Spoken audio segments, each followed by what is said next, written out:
अनिल जी, अशोक जी बड़ा दावा कर रहे हैं, बोले अब आप लोग देखिए, पिंडा छुड़ाना चाह रहे दावा हैं। करने से तो किसी को दावा करने से तो किसी को रोका नहीं जा सकता, लेकिन जो भारतीय जनता पार्टी निषाद पार्टी का गठबंधन है, बड़ा स्वाभाविक गठबंधन।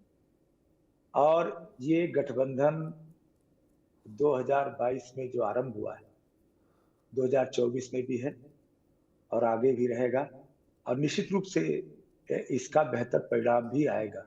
18 वाला गठबंधन और तो नहीं हो जाएगा जो ये जो 18 में था? सपा के वो सपा के साथ गए थे आप, मैं बस पूछ रहा हूं। नहीं नहीं, अब सपा से कोई बातचीत नहीं? ये देखिए वो अशोक जी गैर भी ना स्वाभाविक जब गठबंधन था, अशोक जी भी सपा से कोई बेमतलब बातचीत के नहीं लड़ाई नहीं, लगवाते हैं देखिए गठबंधनों में। बुनियाद बात। देखिए जी पुष्कर जी, अगर आपकी जरूर। इजाजत हो, अभी देखिए अभी मैं अनिल जी बस। को बात पूरी कर लेने दीजिए, मैं अच्छा आप पास आ रहा ठीक है। हूँ। जी अनिल जी। देखिए, हमारे राष्ट्रीय अध्यक्ष जी ने लगातार बार बार ये कहा है कि ये जो है भगवान राम और निषाद राज का, बाल सखा का जो रिश्ता है, भाजपा और निषाद पार्टी उसी प्रकार के रिश्ते का गठबंधन है, और इसमें कहीं से भी कोई किसी प्रकार की अन्य गुंजाइश नहीं है, और निश्चित रूप से एक स्वाभाविक गठबंधन आपके है ये, निषाद महाराज और जी इसके वही वाला परिणाम भी आ रहे हैं। काम कर रहे हैं, जब उन्होंने उतरने नहीं दिया था ना उसे, उसी तरीके का दबाव बना रहे हैं। वो मैं महेंद्र जी से और कासिम भाई से पूछूंगा, राजनीतिक लोगों से नहीं पूछूंगा। अशोक जी, हाँ अब आप बताइए। वो कह रहे हैं ऐसा कुछ नहीं, पूरा गठबंधन और 10 सीटें और 2027 में भी।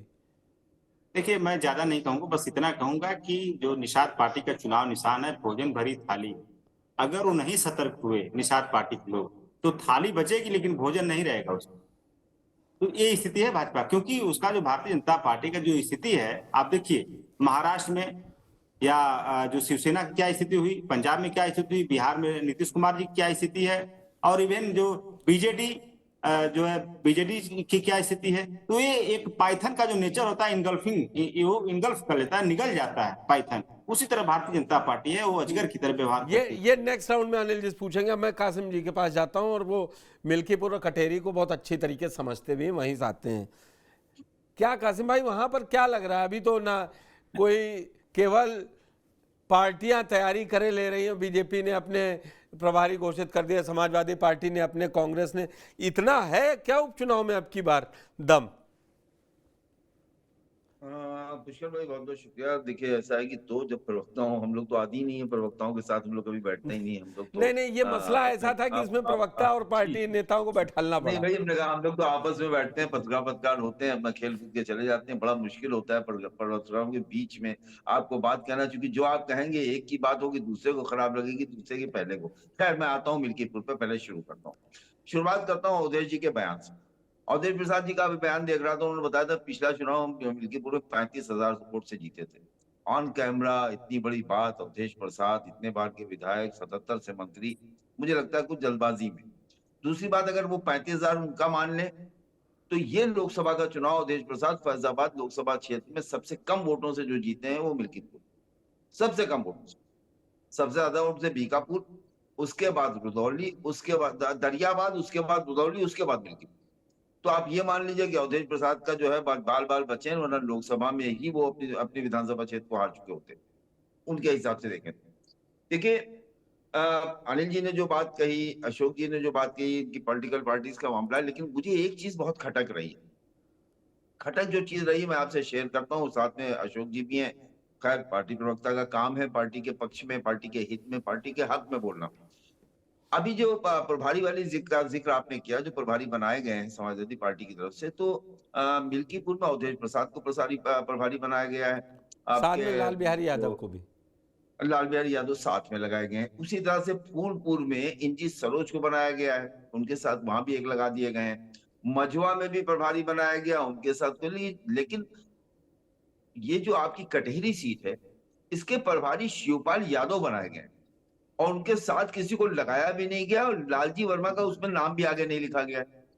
जब जिसकी सीट, जो जीता हारा, जिसने इस्तीफा दिया, अगर वो प्रभारी अवधेश प्रसाद उसी जिले के बगल में हो सकते हैं फैजाबाद में, तो बीकापुर में लालजी वर्मा क्यों नहीं हो सकते? अच्छा ठीक है, सीनियर मोस्ट लीडर हैं शिवपाल यादव। अगर शिवपाल यादव बनाए गए हैं प्रभारी, तो शिवपाल यादव से छोटे हैं, राजनीति में भी छोटे हैं, उम्र में भी छोटे हैं, तजुर्बे में भी छोटे हैं, उनको लालजी वर्मा को साथ में सह प्रभारी कर दिया जाता, लेकिन उनका जिक्र तक नहीं आया। ये अलार्मिंग है, क्वेश्चन मार्क है। पहली चीज देखिए, राजनीति में हर चीज को जो है बिटवीन द लाइन पढ़ने की कोशिश में करता हूँ।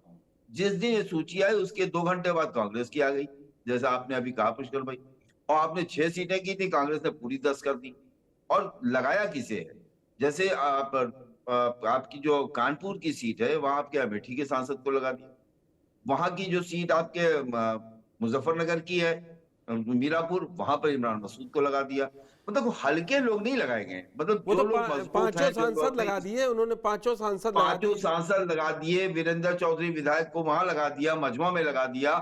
तो मतलब इसको हल्के में नहीं लिया जा सकता।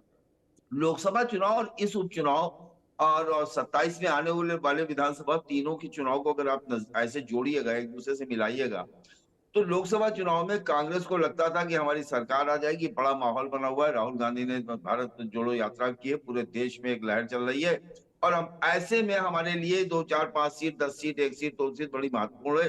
अखिलेश यादव आंख दिखाते हैं, दिखाएं, लालू यादव आंख दिखाते हैं, दिखाएं, ममता बनर्जी आंख दिखाती हैं, दिखाएं, केजरीवाल वगैरह पंजाब में नहीं लड़ेंगे, दिल्ली में लड़ लेंगे, वो दिखाना दिखाएं। सबकी आंखों को अवॉइड करते हुए राहुल गांधी लड़ लिए चुनाव। अब उनके पास ऐसा कुछ है नहीं, नेता विपक्ष वो हो चुके हैं, विपक्ष के नेता हैं, 100 सांसद उन्होंने कर लिए, हो सकता है 101 हो चुके हों। एक ज्वाइनिंग पप्पू यादव की हुई और एक और ज्वाइनिंग हो गई निर्दल की। तो वो 10 सीट, मैं कांग्रेस के तमाम बड़े नेताओं को जानता हूं, जिसमें से 2 एक तो इसी में प्रभारी हैं जो बनाए गए हैं। उनका ऑफ द रिकॉर्ड आपस में बैठ के कहना है कि कांग्रेस जितनी जल्दी पीछा छुड़ा ले समाजवादी पार्टी का, उतना अच्छा है। कांग्रेस अगर इस उपचुनाव में अकेले दम पे चली जाए तो उसको अपना दूध का दूध पानी का पानी हो जाएगा। कांग्रेस 2 जीते, 1 जीते, न जीते, समाजवादी पार्टी सारी हार जाए, लेकिन कांग्रेस को एक ठिकाना मिल जाएगा। अखिलेश यादव का कहना है कि हमने कांग्रेस के इतने एमपी जिता दिए, कांग्रेस का कहना है कि हमारी वजह से दलित और मुसलमान आ गया। अब ये तय तो कोई नहीं कर सकता क्योंकि नतीजे फेवर में है। तो मुझे लगता है कि जितना निषाद पार्टी का साथ, तो ये है कि निषाद पार्टी मांग रही है, वो देंगे तो ले लेगी, नहीं देंगे कोई बात नहीं, जय हिंद, जय श्री राम, उनका काम खत्म हो जाएगा। लेकिन यहां ऐसा नहीं, क्योंकि यहां पर मामला ऐसा है कि वहां पूरी कांग्रेस के अंदर थिंक टैंक बैठे हुए हैं, सर जोड़ के बैठने वाले बैठे हुए। निषाद पार्टी से भाजपा ने कहा कि साहब ऐसा है, आपको अपना सिंबल नहीं देना है, सीट आपके खाते में। उन्होंने मान लिया। अभी देखिए, विधायक जी ने कहा कि हमको 15 सीटें मिली थी बंटवारे में, 5 सीटें भाजपा के सिंबल पर लड़ी गई, 10 हमारे सिंबल पर लड़ी गई। तो वो बंटवारा, इनको वो बंटवारा स्वीकार है, सिंबल भाजपा का, लेकिन उनको खाता इनका है। जैसे अभी लोकसभा के चुनाव में जो मिर्जापुर से सांसद नहीं जीते, कासिम भाई, मैं पूरा कर लेता हूँ 10 सेकंड अभी कैंडिडेट इनके हैं। संजय निषाद जी ने जो एक बात कही, तभी ये चर्चा है। उन्होंने कहा मैं चाहता हूं मेरी ही पार्टी का कार्यकर्ता हो, मेरी ही पार्टी का सिंबल हो। नहीं तो कोई बात ही नहीं थी, वो तो पहले भी होता रहा है। और मैं तो कहता हूं कि संजय निषाद को गठबंधन को चलाने में विश्वास रखते हैं। देखिए, संजय निषाद बहुत मेच्योर पॉलिटिशियन है। संजय निषाद जो है, उनके बयानों पे हम नहीं जा सकते। मैं जिम्मेदारी से कह सकता हूँ, TV9 जैसे चैनल पे कह सकता हूँ कि संजय निषाद ने 2 सीटों की मांग रख दी। वो शायद चाहते हैं कि 1 सीट तो कम से कम मिल ही जाए। जिस तरह की बीजेपी का इस बार अभी योगी आदित्यनाथ का जो तेवर है, जो रवैया है, जो चाहते हैं, वो मजमा सीट भी नहीं देना चाहते हैं निषाद पार्टी को। बिल्कुल, यहाँ की तो आप कटेरी की तो बात ही आने दी, आप कटेरी की बात जाने दीजिए। इसीलिए उन्होंने एक के साथ एक जोड़ दिया। उन्होंने कहा संजय निषाद भाई हमको दोनों दीजिए, दोनों सीटें हमारी थी, कम से कम 2 पे जिद करेंगे तो हो सकता है दिल्ली कहते भाई 1 दे दो।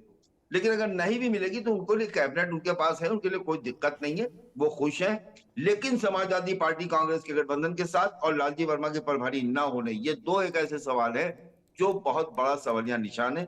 अब इसके जवाब कब मिलेगा? लालजी वर्मा ने ऐसा कुछ नहीं किया है और पूरी मजबूती से लड़े। लालजी वर्मा ने किया? ऐसा भी नहीं है, लालजी वर्मा इतना भी अब गठबंधन नहीं है। मैं महेंद्र जी के पास आता हूं। अब आपकी बात, कई सवाल मतलब जो उठाए हैं, क्या लग रहा है? कहा ही नहीं लालजी वर्मा का। मैंने तो कहा कि शिवपाल यादव को बनाया गया उनकी विधानसभा में, लालजी वर्मा की। लालजी वर्मा उस विधानसभा के प्रभारी नहीं है और अवधेश प्रसाद है मिल्कीपुर के प्रभारी, मैंने ये कहा है। मैं एक बात कहूं, 2024 का अगर सिंबल एक कोई है ना पूरा विपक्ष के पास, मैस्कट, वो अवधेश प्रसाद है। महेंद्र जी, अवधेश प्रसाद को 29 तक कहीं पीछे नहीं हटाएंगे, समाजवादी पार्टी हो या कांग्रेस हो, चाहे गठबंधन कहीं भी रहे। याद यही दिलाया जाता ना भाजपा को, अयोध्या हार गए। खैर, मैं आता हूं इन उपचुनाव पे। पुष्कर जी, अयोध्या कोई भाजपा जो है, मैं 10-20 सेकंड में कह दूं, भारतीय जनता पार्टी को पहली बार अयोध्या नहीं हारी। मिशन यादव ने अयोध्या हराया, निर्मल खत्री ने अयोध्या हराया, अब क्या कहते हैं, आप और जयराम इतिहास वर्मा ने चले हराया। जाइए, इससे पहले चले जाइए। अयोध्या इस बार इंपॉर्टेंट मालूम क्यों थी? अयोध्या, आप भी पत्रकार हैं और हमसे ज्यादा एक्सपीरियंस है, आपको भी मालूम है, ये इतने कह देने से नहीं होता है। पूरे मैसेज आप इंटरनेशनल तक का मीडिया देख लीजिएगा, 5 जून का निकाल के उसने क्या कोट किया है।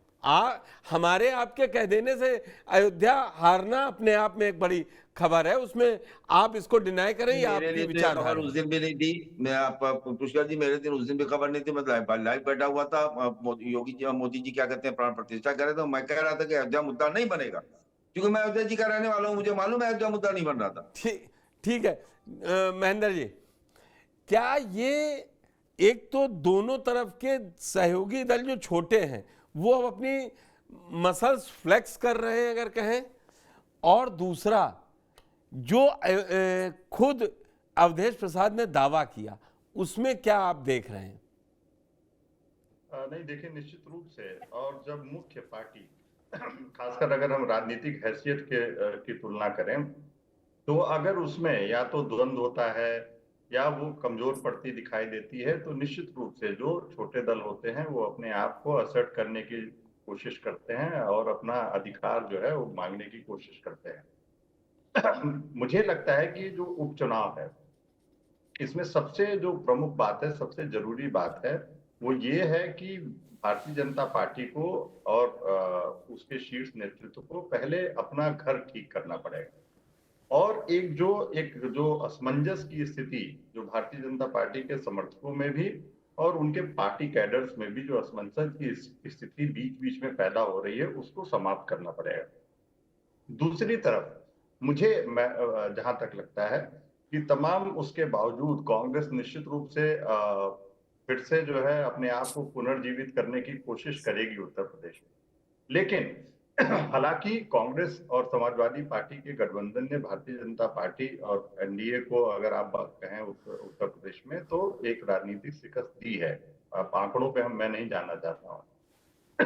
ऐसे में दोनों दलों को ये लग रहा है कि कहीं न कहीं उनके पक्ष में जो है एक राजनीतिक वातावरण उत्तर प्रदेश में है। अब बात आती है कि क्या इन 10 सीटों में जिस प्रकार से कांग्रेस ने अपने दिग्गजों को, अपने सांसदों को प्रभारी बना दिया है, तो क्या कांग्रेस जो है इसमें अपना हक मांगेगी, खासकर उन सीटों पे जिसपे समाजवादी पार्टी के सिटिंग कैंडिडेट्स नहीं रहे हैं, उनके विधायक नहीं रहे हैं, और जिसपे भारतीय जनता पार्टी या उसके सहयोगी दलों ने चुनाव लड़ा है।